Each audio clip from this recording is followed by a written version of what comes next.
মানচিত্রের দিকে তাকালে জায়গাটাকে কেবলই একটা বিশাল মরুভূমি মনে হয়, রুক্ষ পাহাড় আর শুষ্ক মাটির এক অন্তহীন সীমানা।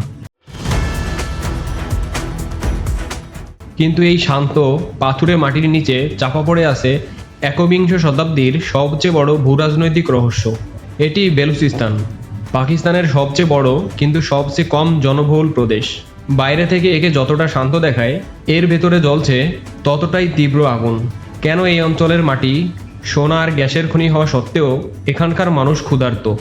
কেন এখানে প্রতিদিন মানুষ হারিয়ে যায়? আর কেনই বা বিশ্বের পরাশক্তিগুলোর চোখ আটকে আছে এই মরুভূমিতে?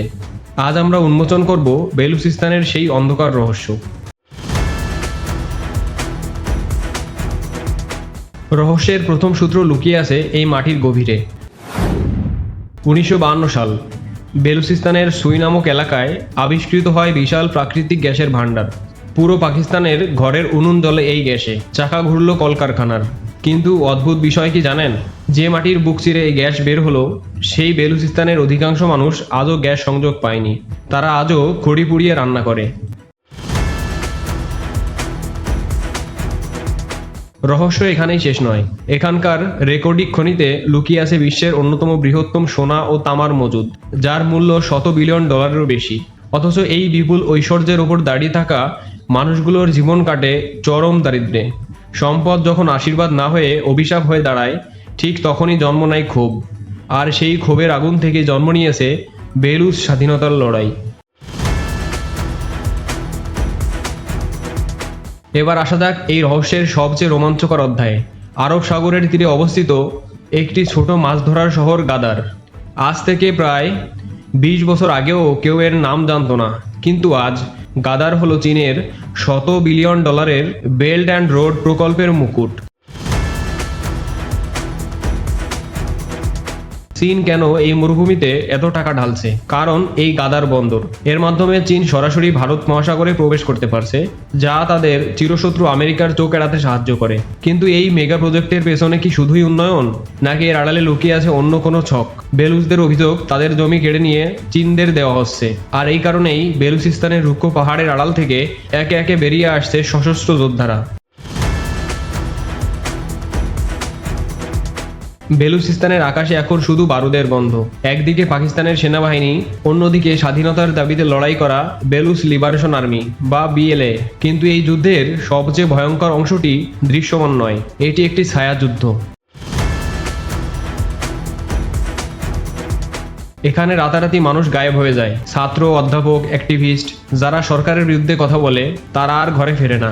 বছরের পর বছর মায়েরা তাদের সন্তানের ছবি নিয়ে করাচির রাস্তায় বসে থাকে। মানবাধিকার সংস্থাগুলা একে বলে তুলে নিয়ে গিয়ে মেরে ফেলার নীতি, পিক অ্যান্ড ডাম্প পলিসি।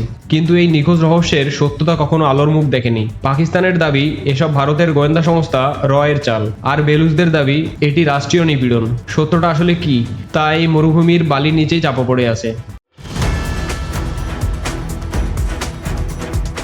বিগত কয়েক বছরে এই রহস্যময় সংকটে যোগ হয়েছে নতুন এক ভয়ঙ্কর মাত্রা। 2022 সাল করাচি বিশ্ববিদ্যালয়ের সামনে এক চীনা শিক্ষকের গাড়ির পাশে দাঁড়িয়ে থাকা এক নারী নিজেকে উড়িয়ে দেয়। নাম সারি বেলুচ। তিনি কোনো অশিক্ষিত বা মগজ দোলাই হওয়া সাধারণ নারী ছিলেন না। তিনি ছিলেন এমফিল ডিগ্রিধারী একজন শিক্ষিকা এবং 2 সন্তানের জননী। একটি উচ্চশিক্ষিত পরিবার থেকে আসা মা কেন আত্মঘাতী হামলায় অংশ নিলেন? বেলুচ বিদ্রোহে নারীদের এই ফিদাইন বা আত্মঘাতী স্কোয়াডে যোগ দেওয়া পুরো বিশ্বকে চমকে দিয়েছে। এটি প্রমাণ করে বেলুচিস্তানের ক্ষোভের গভীরতা কতটা গভীরে শিকড় গেড়েছে। বেলুচিস্তান আজ এক গোলক ধাঁধা, যেখানে একদিকে আছে $1 বিলিয়ন ভূরাজনীতি, অন্যদিকে আছে হাজারো মায়ের কান্না। একদিকে চীনের অর্থনৈতিক সাম্রাজ্য বিস্তারের স্বপ্ন, অন্যদিকে বেলুচদের নিজেদের অস্তিত্ব টিকিয়ে রাখার লড়াই। পরাশক্তিদের এই দাবার বোর্ডে বেলুচিস্তানের সাধারণ মানুষের ভবিষ্যৎ আসলে কি? মরুভূমির ধুলা হয়তো একদিন শান্ত হবে, কিন্তু বেলুচিস্তানের এই রহস্য আর কত প্রাণ কেড়ে নেওয়ার পর শেষ হবে, তার উত্তর আজও কারো জানা নেই।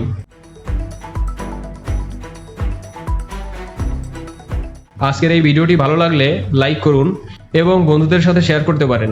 এরকম আরও ভিডিও পেতে চ্যানেলটি সাবস্ক্রাইব করতে পারেন। ধন্যবাদ। দেখা হবে আগামী ভিডিওতে। আসসালামু আলাইকুম।